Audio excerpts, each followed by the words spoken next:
Je vais vous parler aujourd'hui des arbres fruitiers. Les arbres fruitiers ont produit cette année. Il a produit, la saison est terminée. Il faudrait peut-être penser à les bichonner un petit peu pour qu'ils soient aussi généreux la saison prochaine. Donc il va falloir un petit peu d'attention. Des petites choses, hein. On ne va pas parler de taille approfondie, on ne va pas parler de les bichonner au maximum, mais le strict minimum pour qu'ils puissent redémarrer de bonne humeur la saison prochaine. Donc on fait quoi? Eh bien, il a produit, il a donné des pommes. Il faut peut-être lui redonner déjà à manger pour la saison prochaine. Lui redonner à manger, c'est, on n'y pense pas toujours à cette saison, c'est peut-être déjà en grattant le sol, dégager un petit peu au niveau des racines, aller au sol et rapporter un petit peu de compost. Alors on peut aussi faire autre chose. Là je viens de déplacer des feuilles, c'est peut-être d'éliminer des feuilles si l'arbre a été malade. J'ai pas eu trop de maladies sur l'arbre fruitier, un petit peu de monilio, je vais vous en parler tout de suite, mais pas de trop de tavelure, pas de choses comme ça, donc pas utile d'enlever les feuilles, parce que ce que j'allais vous dire, c'est de rapporter de la matière organique, rapporter de l'humus, du terreau, quoi, du terreau fait maison. Donc si j'enlève toute la matière organique pour en apporter d'autres, c'est peut-être un peu enlever, refaire, juste pour s'échauffer, parce que ce matin il fait un peu frais. Mais d'accord, mais on va peut-être limiter le travail. Donc on va laisser les feuilles en partie, c'est pas grave, puisqu'elles n'étaient pas malades. Et je vais rapporter du compost sur la terre. Et je vais griffer un petit peu. Alors je vais griffer, je prends un outil, une griffe à 3 dents, et je vais griffer un petit peu le sol pour l'incorporer. Ce qu'on a parfois tendance, ce qui peut être dit aussi de temps en temps, c'est rajouter du paillage par-dessus, déjà bien bichonner le sol, du BRF, hein, le bois raméal fragmenté, qu'on peut mettre aussi au sol. Moi je ne mets pas ce paillage maintenant, et vous allez comprendre pourquoi. Si vous grattez le sol un petit peu, les oiseaux un petit peu fins, surtout à cette période, hein, nous sommes là à tout début décembre, les oiseaux, les grives, les merles, voire les étourneaux, viennent juste derrière vous, ils grattent aussi. Ils grattent pourquoi? Pas uniquement pour vous aider à travailler le sol, hein. Ils grattent parce qu'il y a de la nourriture éventuellement à chercher dessous. Et la nourriture, ça peut être quoi? Juste un exemple. Le ver de la pomme, le carpocaps, ce papillon qui vient pondre, qui fait un fruit dans la pomme. Ce ver qui est dans la pomme, vous le trouvez parfois dans la pomme, et parfois il n'est plus dans la pomme, il est tombé par terre. Il va s'enterrer sur quelques centimètres, il va passer l'hiver là au chaud.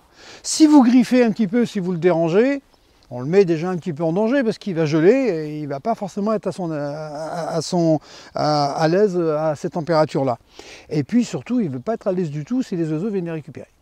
C'est pour ça qu'ils viennent les oiseaux gratter au sol. Comme les poules. Vous voyez les poules là, qui grattent dans le sol, c'est pas uniquement pour se faire les ongles, hein, c'est pour manger, éventuellement aller chercher des larves qui les intéressent. Donc ça c'est une chose à intégrer. Je travaille le sol, je nourris. Éventuellement si je veux refaire du paillage avec de la feuille morte, éventuellement un peu plus tard, au moins laisser plusieurs semaines le sol griffé comme ça, sans le recouvrir à nouveau. Ne pas mettre d'écran entre le sol et les oiseaux. On les laisse travailler. Donc ça c'est une première chose, là on a nourri notre arbre qui va pouvoir repousser. En termes de nourriture, à un moment aussi cet hiver, si vous avez de la cendre de bois disponible, vous allez rajouter de la cendre de bois à raison de 3-4 poignées au mètre carré. La cendre de bois, eh bien, en apportant cette cendre, on apporte un petit peu de carbonate de chaux, de chaux quoi, un produit qui va soit relever un petit peu votre acidité du sol, soit simplement la tenir à peu près équilibrée, parce que le sol a tendance à s'acidifier un petit peu, donc on va neutraliser tout ça. Et puis en apportant de la cendre de bois, on apporte aussi de la potasse qui est l'aliment du fruit, ça tombe bien, je suis sous un pommier. Donc voilà, du compost d'un côté, de la cendre de bois de l'autre, ou alors un produit, un peu plus tard, un engrais naturel qui va contenir de la potasse. C'est pratiquement indispensable pour le bon fonctionnement d'un fruitier. Donc ça on a vu déjà la nourriture, il va être nourri, il va être en forme presque. Ce qu'il peut y avoir, j'ai parlé du ver du fruit, il peut y avoir d'autres insectes également qui passent l'hiver dans les écorces, bien à l'abri au chaud, des petits insectes microscopiques, vraiment tout petits insectes qui vont passer l'hiver sous les mousses, sous les lichens. j'ai pu vous dire dans d'autres vidéos que les lichens, il ne fallait pas tout enlever. Ah oui, parce que Gérard, il aime aussi les mésanges. Donc je vais vous dire de ne pas laisser, de laisser un petit peu de lichen pour que les mésanges puissent tapisser leur nid au printemps. Parce que si on a des mésanges, eh bien les mésanges, elles nous débarrassent aussi de petites chenilles, parfois qui font des dégâts sur les pommiers. La nature est bien faite quand même. Donc on va peut-être la laisser fonctionner un petit peu. Alors, nettoyer les écorces, parce qu'il y a quand même parfois des champignons qui vont rester sur l'écorce, qui vont rester dans les écorces, et des petits insectes. Comment pallier à ça? S'il s'agit principalement de mousse, de lichen, on peut les brosser. Simplement prendre une brosse, pas une brosse métallique hein, pour complètement exploser les corps, on va simplement les brosser. On peut le faire comme ça. Sans tout enlever complètement, hein, mais les nettoyer un petit peu. Bon, ça peut être un peu fastidieux, mais ça peut se faire sur des jeunes arbres. Ou sur des arbres qui sont peu chargés en mousse, en lichen. Et on peut le faire aussi en mettant un blanc arboricole, c'est du lait de chaux tout simplement, qui va vous permettre de nettoyer les écorces, de les blanchir et d'assécher. Donc on va les blanchir. Ça va ressembler à ça. Alors je ne vais pas le faire sur tout l'arbre, hein, on va le faire, je le terminerai après. Voilà, je vais blanchir les écorces, comme ça, je vais les peindre. C'est de la chaux, hein, c'est pas de la peinture. Hein. Donc je vais le faire, voilà. Et je vais le faire depuis le bas, on va dire jusque à peu près par là, parce qu'après s'il faut faire toutes les petites branches, on passerait quand même un petit peu de temps, et là il y a moins de risque que des écorces qui ne sont pas encore crevassées, qui sont encore bien lisses. Il y a moins d'insectes, moins de champignons à venir passer d'hiver dedans. Donc je vais le faire sur une partie comme ça des arbres. Les blanchir va assécher un peu ces lichens, va faire les brûler en fait, si bien que pendant l'hiver et au printemps, ce que j'avais du mal à enlever à la brosse tout de suite, ça va tomber tout seul parce que ça a séché. Ça va s'éliminer tout seul. Vous pouvez revenir les brosser si ça vous intéresse par la suite, mais moi je ne le fais même pas, ça part pratiquement tout seul par la suite.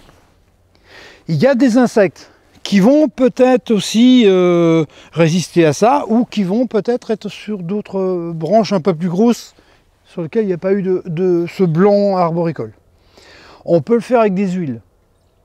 Alors de l'huile de colza, des huiles de ce type-là, on va le pulvériser. Votre pulvérisateur classique, vaporisateur ou le pulvérisateur sous pression, là de 3 ou 5 litres. On va pulvériser les troncs, on va faire un petit peu le produit ruisselé dessus, et on va éliminer, comme ça on va asphyxier les insectes qui peuvent passer l'hiver dessous. Ça c'est vraiment, on est dans l'entretien, on n'est plus dans la nourriture, on va être dans l'entretien, lutter contre les ravageurs. Et tout à l'heure je vous ai parlé de feuilles qui pouvaient être atteintes de tavelure. La tavelure, c'est des taches qui sont sur le fruit, qui sont sur la feuille. S'il y a de la tavelure, s'il y a certaines maladies, donc maladies cryptogamiques, des maladies qui sont provoquées par des champignons, mais parfois ils persistent tout l'hiver et puis ils vont réapparaître le printemps prochain et puis l'été prochain ils vont encore nous embêter.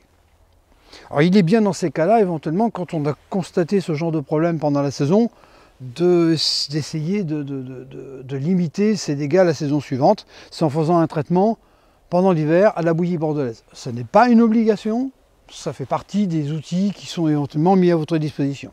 La bouillie bordelaise, c'est du sulfate de cuivre. Vous avez bien entendu, il y a du cuivre.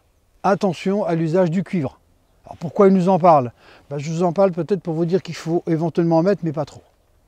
Parce que le cuivre, c'est naturel. Donc si c'est naturel, c'est bon.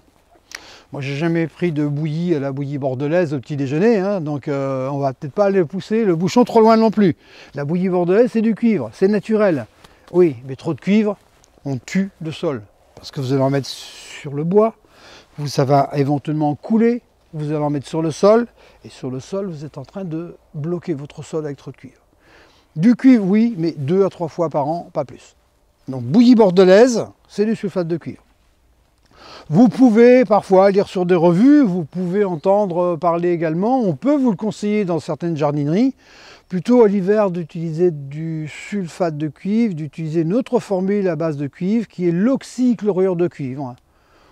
C'est possible pendant l'hiver. L'avantage de l'oxychlorure de cuivre, eh bien, on a un produit qui est moins lessivable par l'humidité, par les pluies, un peu plus titré, un peu plus dosé en cuivre aussi, qui va être peut-être plus efficace sur certains champignons, sur certaines maladies. Donc sulfate de cuivre, oxychlorure de cuivre, pourquoi pas, l'un ou l'autre. Donc là, on a fait le tour à peu près de l'entretien de son arbre, ce qu'on peut encore faire éventuellement. Je prends un sécateur, je ne suis pas en train de faire de la taille de printemps, hein, je ne suis pas sur la taille de mars. Hein.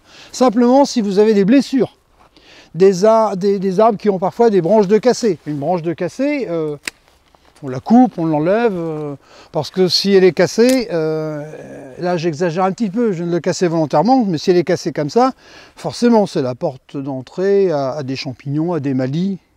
Et des maladies, tiens, le chancre sur le pommier.